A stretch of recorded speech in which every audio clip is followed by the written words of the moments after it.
भारत माता की, भारत माता की। मेजर ध्यानचंद जी अमर रहें, मेजर ध्यानचंद जी अमर रहें। आप सभी को राष्ट्रीय खेल दिवस की बहुत बधाई देता हूं, बहुत शुभकामनाएं देता हूं और आशा करता हूं कि खेल और खेल भावना सदैव हमारे समाज को ऊर्जा, अनुशासन और प्रेरणा प्रदान करती रहेगी।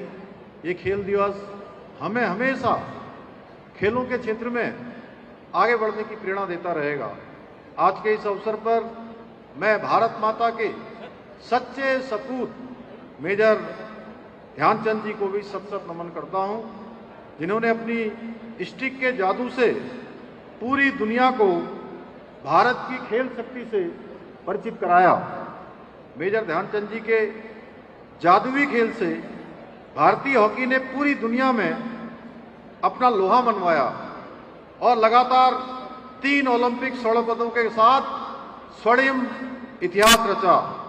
वे स्वाधीनता से पहले और स्वाधीनता के बाद भी केवल एक महान हॉकी खिलाड़ी के रूप में ही नहीं, बल्कि एक प्रेरक व्यक्तित्व के रूप में युवा पीढ़ी के ऐसे आदर्श रहे, जिन्होंने हिटलर तक को ये बता दिया कि देशभक्ति आखिर क्या होती है। उन्हीं के आदर्शों पर चलकर आज हमारे देश के यशस्वी प्रधानमंत्री आदरणीय नरेंद्र मोदी जी के नेतृत्व में हमारा देश आज वैश्विक खेल शक्ति बनने का लगातार प्रयास कर रहा है और इस प्रयास में उत्तराखंड भी अपनी भूमिका निभाने के लिए कमर कस चुका है। भाइयों बहनों, आदरणीय प्रधानमंत्री श्री नरेंद्र मोदी जी ने खेलो इंडिया और फिट इंडिया मूवमेंट जैसे कार्यक्रमों के माध्यम से देश में खेल संस्कृति को प्रोत्साहित करने के लिए निरंतर कार्य कर रहे हैं। आज हमारे खिलाड़ी केवल किसी प्रतियोगिता में भाग लेने के लिए ही नहीं खेलते, बल्कि जीतने के लिए और तिरंगा लहराने के लिए इस संकल्प के साथ मैदान में उतरते हैं। हाल के वर्षों के उदाहरण को अगर देखें तो 2020 के टोक्यो ओलंपिक में भाला फेंक में नीरज चोपड़ा ने स्वर्ण पदक जीतकर इतिहास रचा। वहीं पुरुष हॉकी टीम ने 41 वर्षों के बाद कांस्य पदक हासिल किया। इतना ही नहीं, 2024 के पेरिस ओलंपिक में नीरज चोपड़ा ने रजत पदक, मनु भाकर ने 2 कांस्य पदक, स्वप्निल कुसले व अमन शेरावत ने एक कांस्य पदक जीतकर और पुरुष हॉकी टीम ने लगातार अपना दूसरा कांस्य पदक जीतकर भारत का गौरव बढ़ाया है। हाल ही में हुई एशियाई एथलेटिक्स चैंपियनशिप में ज्योति अरारजी, गुलबीर सिंह और अविनाश सबले ने स्वर्ण पदक जीतकर भारत का परचम बुलंद करने का काम किया है। आदरणीय मोदी जी के खेलों के प्रति प्रेम का अंदाजा इसी बात से लगाया जा सकता है कि उनके नेतृत्व में आज खेल बजट पहले की तुलना में 3 गुना बढ़ा दिया गया है। भाइयों बहनों, इसी वर्ष हमारे राज्य में 38वें राष्ट्रीय खेलों का आयोजन हुआ और 38वें राष्ट्रीय खेलों के भव्य एवं सफल आयोजन ने देवभूमि के साथ ही खेल भूमि के रूप में भी उत्तराखंड को स्थापित करने का मार्ग प्रशस्त किया है। इस बार के राष्ट्रीय खेलों में हमारे खिलाड़ियों ने 103 पदक जीतकर पहली बार राष्ट्रीय खेलों में अपना 7वां स्थान प्राप्त करके एक इतिहास बनाने का काम किया है। मैं सभी खिलाड़ियों को बधाई देना चाहता हूं। हमने राज्य में विश्व स्तरीय स्पोर्ट्स इंफ्रास्ट्रक्चर विकसित करने का भी प्रयास किया है। इसी का परिणाम है कि आज उत्तराखंड में राष्ट्रीय ही नहीं बल्कि अंतर्राष्ट्रीय खेल प्रतियोगिताओं के आयोजन करने में भी हम सक्षम हुए हैं। अभी हाल ही में हमने देश की एकमात्र Olympic standard Himadri ice rink का जीर्णोद्धार किया है। इस आइस रिंक पे खिलाड़ियों के उच्च स्तरीय प्रशिक्षण और अंतर्राष्ट्रीय प्रतियोगिताओं के आयोजन हेतु अत्याधुनिक सुविधाएं उपलब्ध कराई गई हैं।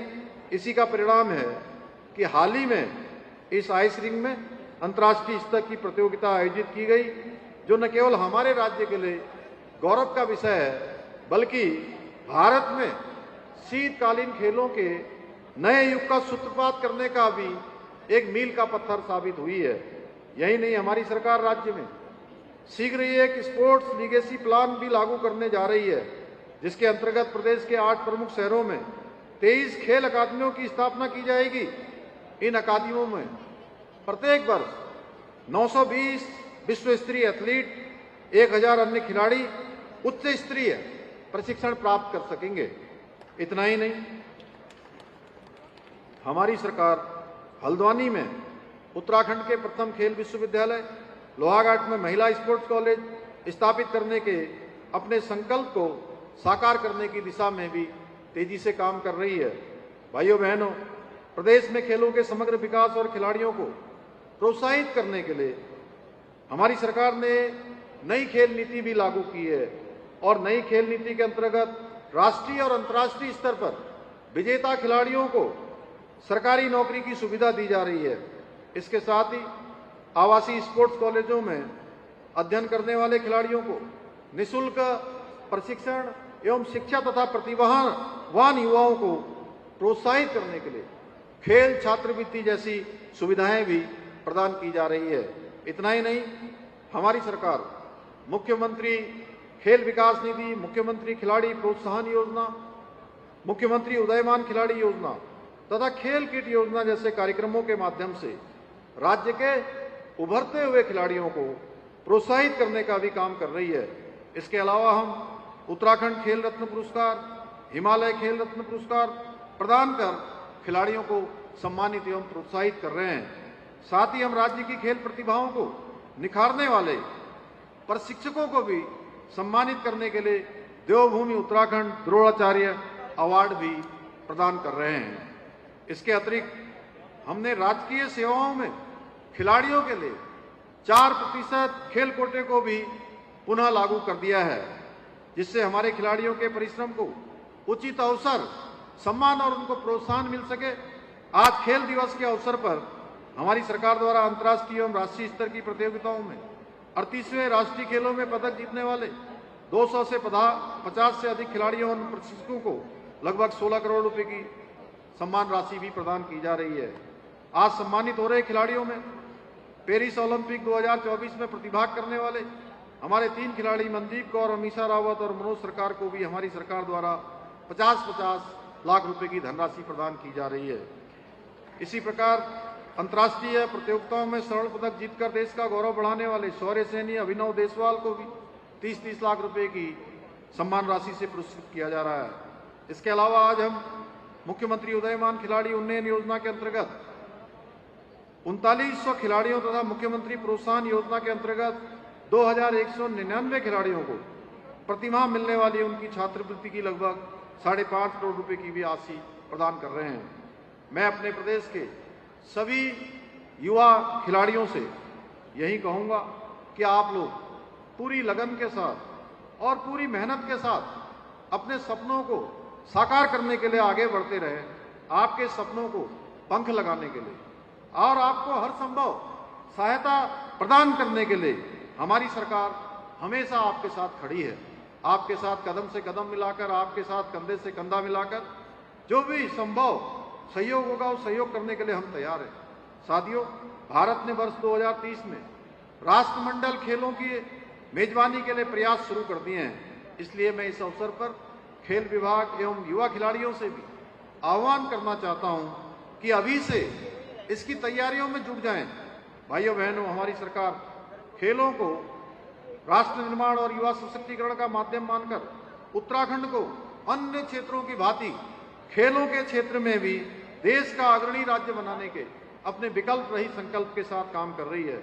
और मुझे पूरा विश्वास है आप सभी हमारे इस संकल्प को पूरा करने में इसी प्रकार अपनी मेहनत और काबिलियत द्वारा उत्तराखंड का नाम भारत में ही नहीं बल्कि पूरे विश्व के अंदर रोशन करते रहेंगे।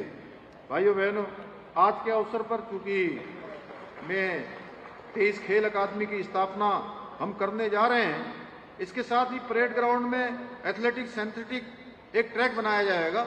मैं इसकी भी घोषणा करता हूं, पेविलियन ग्राउंड के फुटबॉल ग्राउंड में सिंथेटिक फुटबॉल टर्फ भी लगाया जाएगा। इसी विश्वास के साथ एक बार आप सभी को पुनः खेल दिवस की बहुत बधाई देते हुए, शुभकामनाएं देते हुए मैं अपनी बात को समाप्त करता हूं। बहुत बहुत धन्यवाद। जय हिंद, जय भारत, जय उत्तराखंड।